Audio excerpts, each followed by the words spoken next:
Olá, turma. Mais uma aula, então, de integrais múltiplas. O foco de hoje é discutir e analisar a região de integração, também chamada de domínio de integração. Esse domínio de integração nada mais é do que a variação dos parâmetros envolvidos na integral.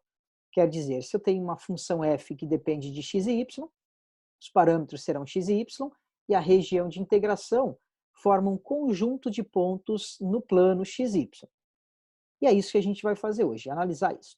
Então, nós temos aqui que a região de integração, ela define os limites de integração, quer dizer, os limites da integral, e possibilita inverter a ordem de integração.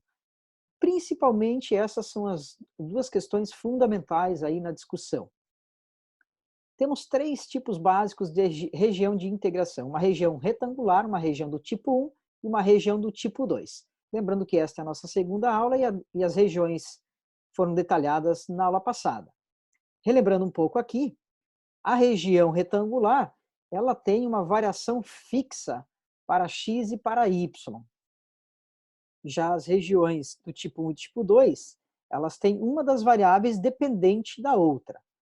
Lembrando que x e y são variáveis independentes para a função f, mas entre si elas podem ou não ter uma dependência. Esses são os casos tipo 1 e tipo 2. O caso retangular, então, por que ele é chamado retangular? Porque, basicamente, o significado da região R é um retângulo no plano XY, forma um retângulo no plano XY. O tipo 1, ele tem o A constante no início e no fim, então ele começa num número constante, termina num número constante. Agora, o Y sofre variação conforme a localização do X.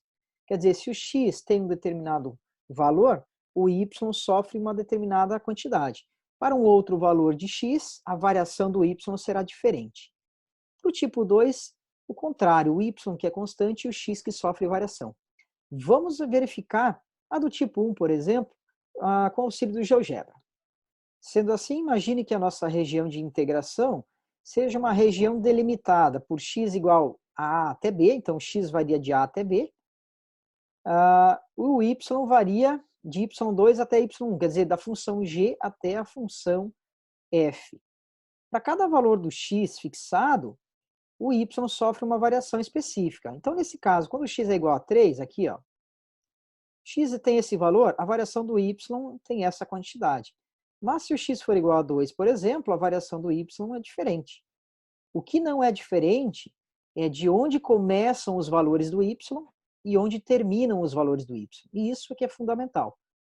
Em todas as regiões, quer dizer, em qualquer localização do ponto x, do número x, o y começa com o seu valor aqui na função g de x e termina na função f de x.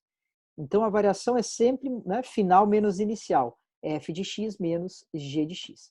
No caso do x igual a 3, ficaríamos aqui com uma variação de y igual a f de 3 menos a função g de 3.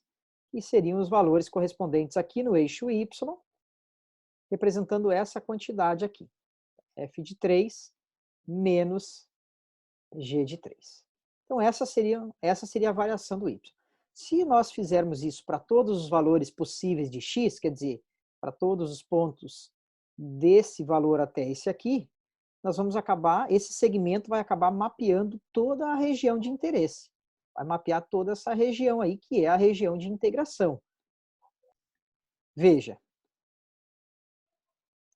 com a variação do x, do começo até o final dele, nós teremos o recobrimento de toda a região de integração chamada região R.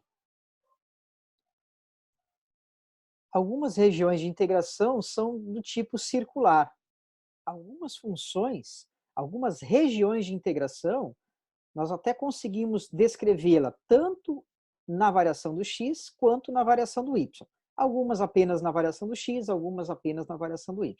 Esse exemplo aqui, nós temos uma região onde o y varia de 0 até 4, e o x ele varia de 0 até a raiz de 4 menos y, que nada mais é do que essa função aqui. Essa função que está em vermelho, ela é conhecida, ela é uma parábola voltada para baixo, e a equação dela é 4 menos x ao quadrado. Para descobrir relação de variação em y, nós precisamos inverter essa relação aqui, essa função. E invertendo essa função, nós vamos ter que o x é igual à raiz quadrada de 4 menos y, que é justamente a variação. Quer dizer que selecionando um valor fixo para y, por exemplo, aqui igual a 1, o x vai variar de a até b, só que esse a começa sempre em zero e termina onde? Termina em cima dessa função. Quer dizer, dado o y aqui é igual a 1, então dado o y igual a 1, nós vamos ter o x correspondente aqui, que ele vale raiz quadrada, então, de 4 menos 1, raiz quadrada de 3. Se eu mudar a localização do ponto y, do valor do y, né, a minha variação do x começa em zero e também termina em raiz quadrada de 4 menos y. Então, nesse caso aqui, eu teria uma variação do x de zero até esse valor do x aqui, que é x igual a raiz quadrada de 4 menos 3,6. Então, raiz quadrada de 0,4 para esse ponto. É claro que, se eu percorrer todos os valores possíveis do y, eu vou percorrer toda a minha região de integração. A gente pode verificar isso habilitando a função rastro no GeoGebra. Então, agora, se eu variar o valor do y do começo possível, que é 0, até o final dele, que é 4, eu vou percorrer toda a minha região de integração. Vou conseguir cobrir toda essa região. E aí as integrais podem ser resolvidas desta maneira.